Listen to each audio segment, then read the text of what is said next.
different ways. I got a request to show how I make mine because I like to give them out as gifts. I have a strawberry preserve recipe that's just plain, simple strawberry preserves that helps lock in the freshness of these berries. So come wintertime, you can smear it on a biscuit and it is heaven. The second one is a strawberry balsamic black pepper, and that one is perfect for savory as well as sweet applications, just like my third recipe, which is a strawberry jalapeno, which has just enough warmth to let you know that the jalapeno is there. So good. So hope that you guys will join me for the ride, and we will break it up into 3 separate videos so they're in manageable chunks, and so we'll get right to the recipe.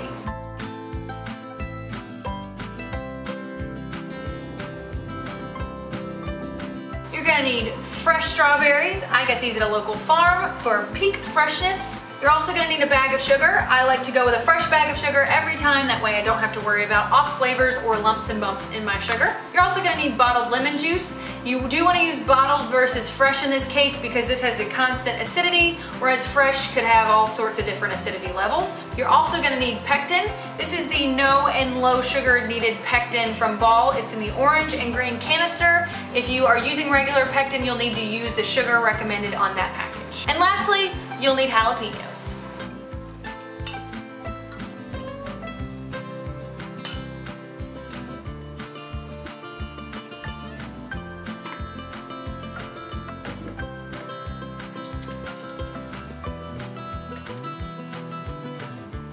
Now we have 4 cups of strawberries that have been smashed roughly, and this is 4 cups after they've been smashed.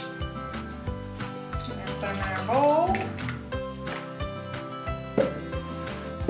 With 3 jalapenos. One of these jalapenos I left the seeds, the membranes, everything in. And the other 2 I took the seeds and the membranes out. That way you get plenty of the jalapeno flavor without too much of the jalapeno warmth. Goes in there. And we're gonna add a tablespoon of lemon juice.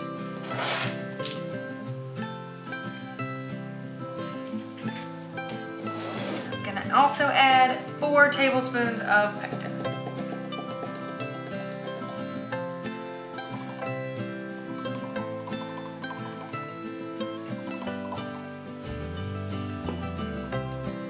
Now, we're gonna mix it all together very, very well.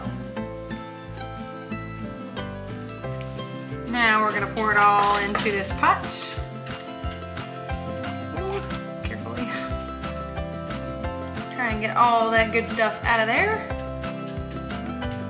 And we're gonna put this on medium-high heat and let it come to a very, very vigorous boil. An optional step is to take a small pat of butter and throw it in there and stir it all in.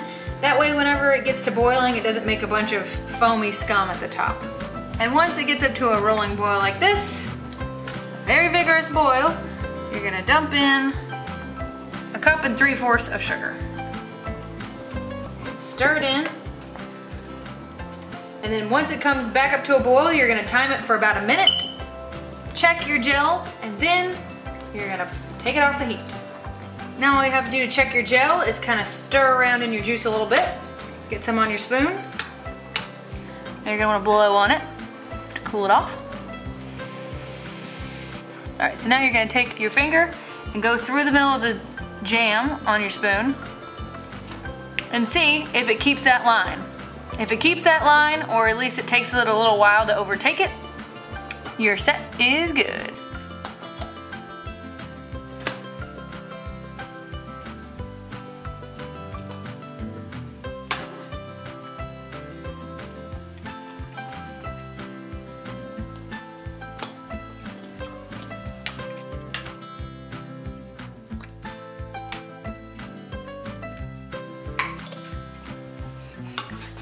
Love the sound of popping in the background. Oh, there's another one.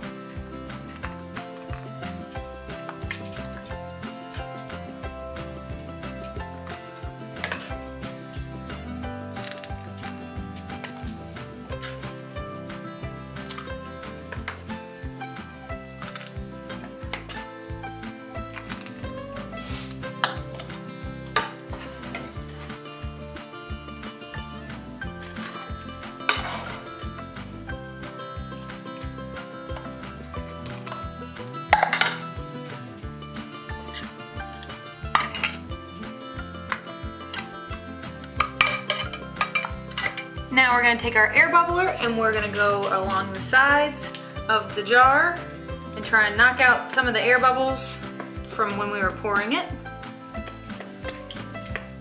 This will also help keep your strawberries from floating in your final product. Not that there's anything wrong with that. Your jam will still be perfectly good. You could stir the strawberries into the rest. Just while it's sitting there on the counter, sometimes you'll notice your strawberries floated. And this can help keep that from happening.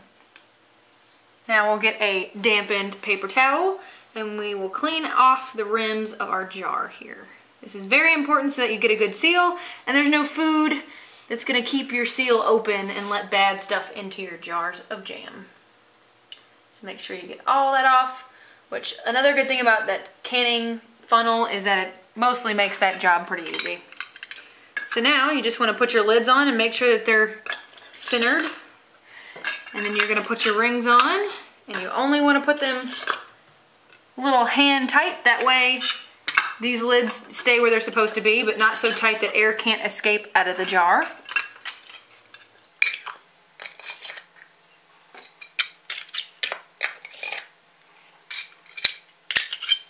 Stick that on there. Get that off. Now these will go into our pot.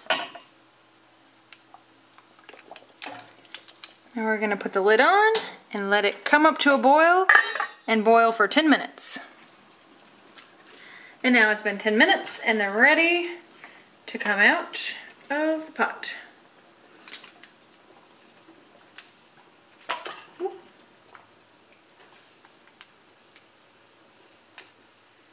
Now you're gonna let them sit here for 24 hours without messing with them. You're waiting for this pop sound that's gonna show that the lid has basically, like that sound, the lid has gone concave and it doesn't go in and out. Like, you know, when after you've opened your jar of pickles, the lid, oh, there's another one. So once it does this, you're good to go and you can go ahead and store it, but you wanna let it sit still for 24 hours until it pops. And if it doesn't, then you're gonna need to put it in your refrigerator. Now, all that's left to do is label your jars. Make sure to put a date.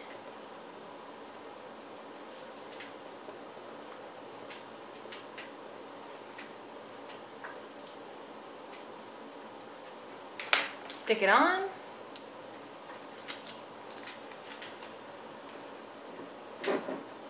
And now they're ready for a gift or the shelf. I'm using these ball dissolvable labels which come off in hot water or in the dishwasher. And I'm fairly confident these are the best things to be invented since sliced bread. And now you get to sit back, relax, and enjoy the bounty of your work. And you can hoard them all to yourself, I won't tell, but you could also give them to others as gifts, which is what I'm gonna do. So, for anybody that leaves a comment on any of these 3 videos below, they will be entered into an opportunity to get one of these flavors mailed to them. So comment on whichever video of flavor that you would want to receive, or of course you can comment on all of them for your best chances, and I will pick a winner and mail these out to you guys. Thanks so much for coming along and I hope you learned something. Please let me know on Instagram or Twitter or on here if you guys try them, or if you have any questions, please leave them below. I will be in the comments, of course, and I hope that you guys have a wonderful day. Bye!